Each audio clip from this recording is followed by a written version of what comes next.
નમસ્તે બાળકો, આજે આપણે વિષય અંગ્રેજીમાં લેસન નંબર 6માં આપણે કે વાક્યોને પ્રશ્નાર્થ વાક્યમાં ફેરવવાના છે. કે જે સાદું વાક્ય છે એને આપણે શેમાં ફેરવવાના છે? તો કે પ્રશ્નાર્થ વાક્યમાં ફેરવવાનું છે. તો આપણે સૂચના જોઈએ કે નીચે આપેલ વાક્યોને પ્રશ્નાર્થ વાક્યમાં ફેરવો. બરાબર છે. તો ચાલો આપણે જોઈએ કે વાક્ય નંબર 1માં આપણે જોઈએ ધીસ ઇઝ એ કાઇટ, જે સાદું વાક્ય છે. બરાબર છે. સાદું વાક્ય છે એને આપણે શેમાં ફેરવવાનું છે? તો કે પ્રશ્નાર્થ વાક્યમાં. એટલે કે આ જે સાદું વાક્ય આપેલું છે કે ધીસ ઇઝ એ કાઇટ, બરાબર છે, તો એનું ગુજરાતી શું થશે? તો કે આ એક પતંગ છે. બરાબર છે. તો હવે આપણે એને જે સાદું વાક્ય છે એને આપણે પ્રશ્નાર્થ વાક્યમાં ફેરવાનું છે. બરાબર છે. તો શું આવશે? તો જોઈએ આપણે કે પ્રશ્નાર્થ વાક્યમાં ફેરવવા માટે આપણે શું કરશું? તો કે ધીસ ઇઝ એ કાઇટ આપેલું છે. હવે જ્યારે પ્રશ્નાર્થ, સૂચના ખાસ ધ્યાન આપજો, પ્રશ્નાર્થમાં ફેરવવાનું છે. બરાબર છે. પ્રશ્નાર્થ વાક્યમાં ફેરવવાનું છે. તો શું કરશું? તો આપણે ચોકડી મારવાની. ચોકડી એટલે કેવી રીતે? તો કે ધીસ ઇઝ છે એની બદલે આપણે ચોકડી મારશું કે ઇઝને પહેલા લેશું ને ધીસને પછી લેશું. એટલે કે ઇઝ ધીસ એ કાઇટ. પ્રશ્નાર્થ ચિહ્નની નિશાની મૂકવી જરૂરી છે, કારણ કે આપણે જે સાદું વાક્ય છે એમાંથી આપણે પ્રશ્ન બનાવ્યો છે. જ્યારે પ્રશ્નાર્થ વાળું વાક્ય હોય ત્યારે પાછળ આપણે પ્રશ્નાર્થની નિશાની મૂકવાની જરૂરી છે. તો આપણે ધીસ ઇઝ એ કાઇટ, બરાબર છે. હવે આપણે એને પ્રશ્નાર્થમાં ફેરવું તો શું કર્યું આપણે? કે ઇઝ છે એને પહેલાં લીધું અને ધીસને એના પછી લખેલ છે. એટલે કે જ્યારે ઇઝને પહેલાં લઈએ ત્યારે આપણે કેપિટલ આઈ કરવાનો છે. ખાસ યાદ રાખવાનું છે. બરાબર છે. કે કેપિટલ આપણે આઈ કરવાનો છે, એટલે કે ઇઝ. હવે આપણે અહીં ધીસને અહીંયા લઈએ ત્યારે જે કેપિટલ એચ છે એની બદલે હવે ઇઝ પછી જ્યારે ધીસ લખશું તો સ્મોલ એચ THIS. બરાબર છે. કે જે ટી છે એ કેપિટલ છે અને જ્યારે ઇઝ પછી લખશું ત્યારે ટીનું શું થશે? સ્મોલમાં રૂપાંતર થઈ જશે. એટલે કે ટી છે એ સ્મોલ લખવાનો છે, એટલે કે THIS. એ કાઇટ, તો તમારે એ કાઇટનું એ કાઇટ જ રાખવાનું છે અને પાછળ આપણે પ્રશ્નાર્થ વાક્યમાં ફેરવું. એટલે આપણે આ જે સાદું વાક્ય છે એને પ્રશ્નાર્થમાં ફેરવું. એટલે આપણે પ્રશ્નાર્થની જે નિશાની છે તે કરવાની જરૂરી છે. બરાબર છે. કે પ્રશ્નાર્થની નિશાની છે તે કરવી જરૂરી છે. તો કાંઈ છે એની ખાલી તમારે ક્રોસમાં જવાનું છે કે ધીસ ઇઝ એની બદલે ઇઝ ધીસ લગાવવાનું છે. બરાબર છે. ઇઝ ધીસ એ કાઇટ પ્રશ્નાર્થ ચિહ્નની નિશાની. બરાબર છે. આ આપણું વાક્ય પ્રશ્નાર્થમાં ફેરવાઈ ગયું. એવી જ રીતે નંબર 2માં ધેટ ઇઝ એ પીકોક. તો હવે તો તમને આવડી ગયું હશે કે આપણે શું કરવાનું છે. સાવ સહેલું છે. તો કે ધેટ ઇઝ એ પીકોક. તો કે ઇઝ that a peacock.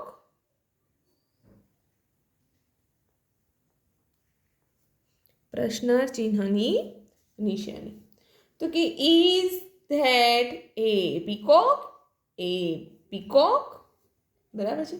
પ્રશ્નાર્થમાં ફેરવું એટલે આપણે પ્રશ્નાર્થ ચિહ્નની નિશાની. ચાલો એવી જ રીતે આપણે 3 જોઈએ. It is A pencil. It is A pencil. તો આપણે is it A pencil?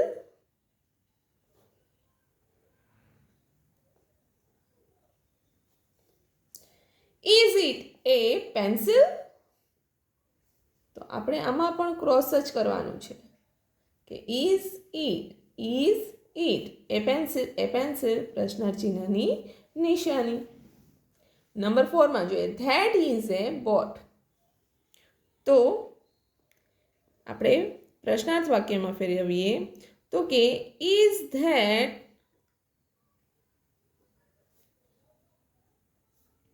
A boat? Is that a boat? That is a boat. તો પ્રશ્નાર્થમાં ફેરવી is that a boat? ક્રોસમાં is that એટલે આપણે ચોકડી મારી છે. ખ્યાલ આવી ગયો ને તમને? મેં તમને પહેલાં જ કીધું કે આપણે ચોકડી મારવાની. કેવી રીતના ચોકડી? કે is ને અહીંયા લગાડવાનું છે અને that ને અહીં. બરાબર છે? એ બોટ પ્રશ્નાર્થ ચિહ્નની નિશાની. નંબર 5 માં This is a book. આપણે પ્રશ્નાર્થ વાક્યમાં એને ફેરવવાનું છે તો કે is this a book?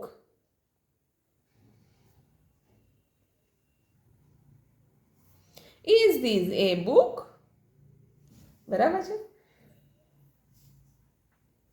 હવે આપણે નંબર 6 માં જોઈએ That is a pen. That is a pen. તો આપણે એને પ્રશ્નાર્થમાં ફેરવીએ તો કે is that a pen? Is that a pen? પ્રશ્નાર્થ ચિહ્નની નિશાની. Number 7.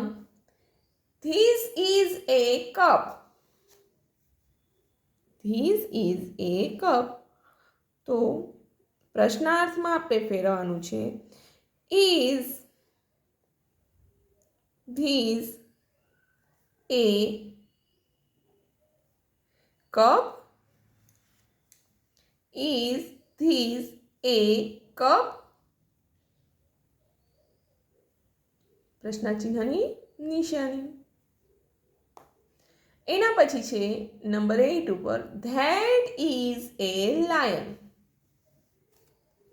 That is A lion. તો કે is that A lion? Is that a lion? પ્રશ્નાર્થ ચિહ્નની નિશાની. એના પછી છે number 9 This is an ant. પ્રશ્નાર્થ વાક્યમાં આપણે ફેરવાનું છે તો કે is this an ant? Is this an ant? તમને ખ્યાલ છે કે એન શું કામે આવ્યું?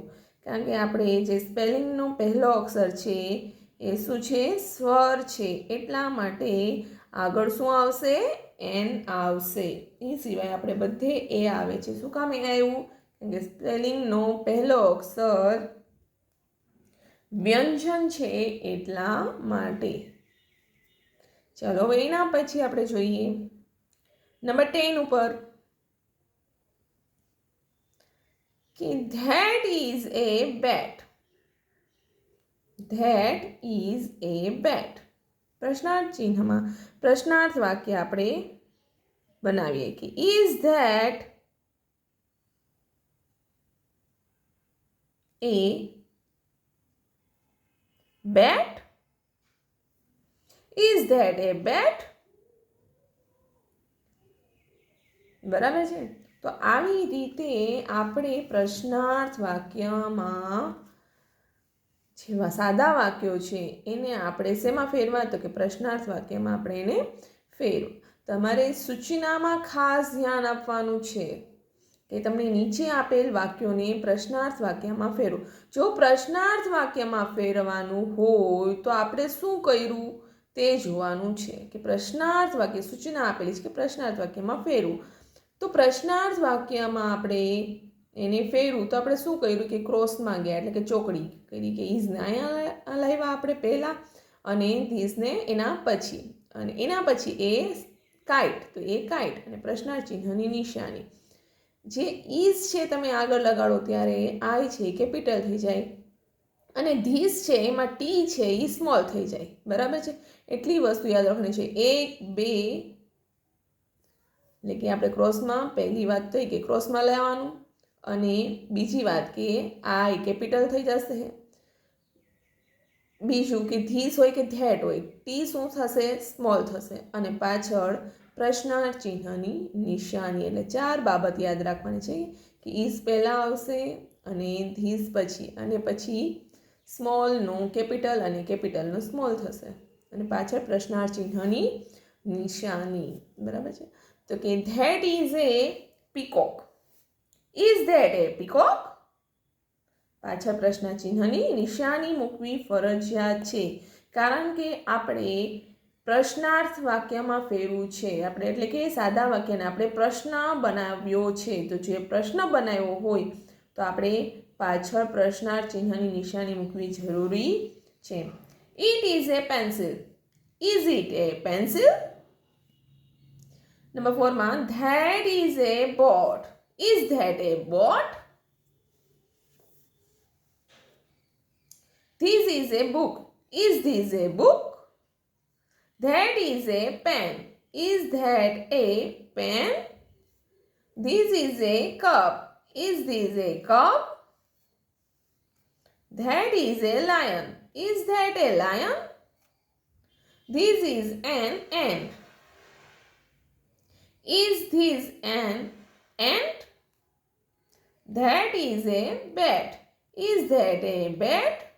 બરાબર છે. આવી રીતે આપણે સાદા વાક્યોને પ્રશ્નાર્થ વાક્યમાં ફેરવા છે. તો પ્રશ્નાર્થ વાક્યને ફેરવવા માટે આપણે શું કરવાનું છે તમને ખાસ યાદ રાખવાનું છે. બરાબર છે.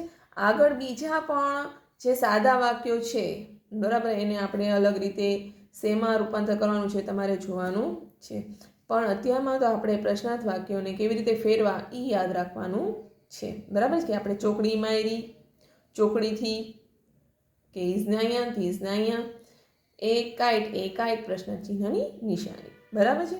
તો ચાલો બાળકો, તમે ઘરે પ્રેક્ટિસ કરજો.